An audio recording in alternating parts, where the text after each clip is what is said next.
పులివెందుల నియోజకవర్గంలోని పులివెందుల లింగాల మండలాల్లో పలు గ్రామాల్లో గురువారం రాత్రి వీచిన గాలి వానకు అరటి చెట్లు నేల రాలాయి. క్షేత్ర స్థాయిలో నష్టపోయిన అరటి పంటను కడప ఎంపీ వైఎస్ అవినాష్ రెడ్డి శనివారం పరిశీలించారు. దాదాపు 2000 ఎకరాలలో అరటి పంట నేల రాలిందని రైతులు ఎంపీ దృష్టికి తీసుకొని వచ్చారు. ప్రభుత్వం వెంటనే ఇన్పుట్ సబ్సిడీ అందించాలని కోరారు. ఈ రోజు ఉన్న అరటి పంట ధరను చూసుకుంటే రైతులకు దాదాపు ఎకరాకు 5 లక్షల నుండి 6 లక్షల రూపాయలు నష్టపోయారని తెలిపారు. వెదర్ బెస్ట్ స్టేషన్ లో గత ఏడాది పని చేయట్లేదని కలెక్టర్ దృష్టికి తీసుకెళ్లామని తెలిపారు. వెదర్ బెస్ట్ స్టేషన్ లో పని చేయకపోవడం వల్ల రైతులు నష్టపోతున్నారని, వెంటనే క్షేత్ర స్థాయిలో నేల రాలిన అరటి పంటను పరిగణలోకి తీసుకొని రైతులకు నష్టాన్ని భర్తీ చేయాలని ప్రభుత్వాన్ని కోరారు. వెదర్ స్టేషన్ లో గాలి వేగం రికార్డు కాకపోవడం, పంటల బీమా సంస్థలు మాత్రం గాలి వేగాన్ని పరిగణలోకి తీసుకుంటున్నాయి. ఇప్పటికైనా ప్రభుత్వం వెంటనే అరటి రైతులను ఆదుకొని ఇన్పుట్ సబ్సిడీని అందించాలన్నారు. నీళ్ళ సమస్యను అధిగమిస్తే గిట్టుబాటు ధరల సమస్య ఒకవైపు, ఒక వారం బాగుంటే 3 వారాలు గిట్టుబాటు ధర ఉండదు.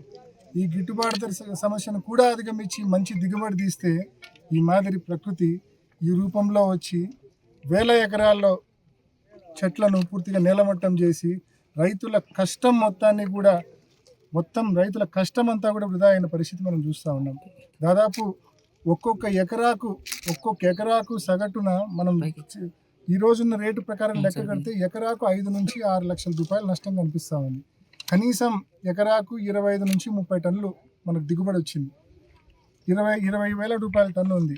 అంటే ఏ రకంగా చూసినా కూడా 5 నుంచి 6 లక్షల రూపాయలు పర్ ఏకర్ రైతుకు సంబంధించి నష్టం వాటిల్లింది. అంటే ఈ మాదిరి దాదాపు 2000 ఎకరాలకు సంబంధించిన నష్టం. అంటే ఎంత భారీ నష్టమో దాదాపు ఒక్కసారి ప్రతి ఒక్కరు కూడా ఆలోచన చేయమని నేను కోరుతా ఉన్నాం. ముఖ్యంగా ప్రభుత్వాలు ఇటువైపు చూడమని చెప్పి గట్టిగా కోరుతా ఉన్నాం.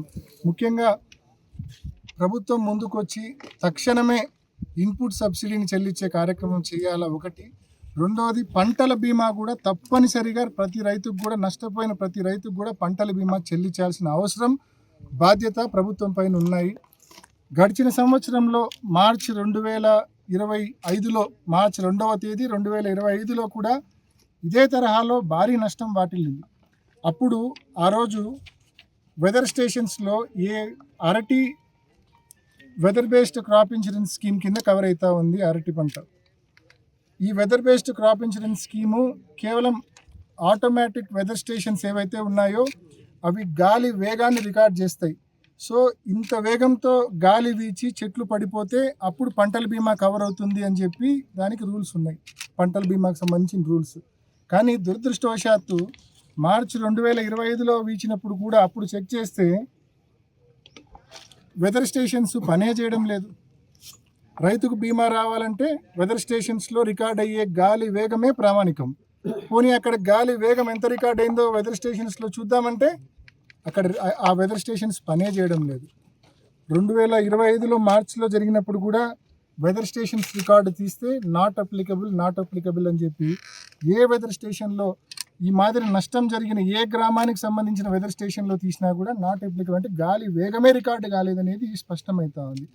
అదేవిధంగా నిన్నటి రోజున 21 మే 2026 నుంచి 22 మే 2026 అంటే ఈ నష్టం వాటిల్లిన సమయం 21 మధ్యరాత్రి మనకు ఈ మాదిరి గాలి వచ్చి చెట్లు పడిపోయిన పరిస్థితి.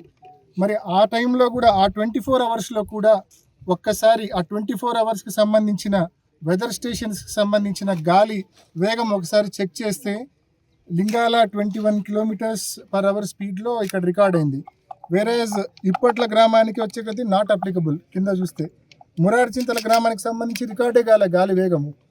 ఒకవైపు ఏమో వెదర్ స్టేషన్లలో గాలి వేగమే రికార్డు కాలేదు, మరోవైపు ఇక్కడ చూస్తే 100 ఎకరాల్లో భారీ నష్టం, ప్రతి ఎకరాకు లక్షల రూపాయల నష్టం. మరి ఈ మాదిరి వెదర్ స్టేషన్స్ పనిచేయకపోవడం వలన గాలి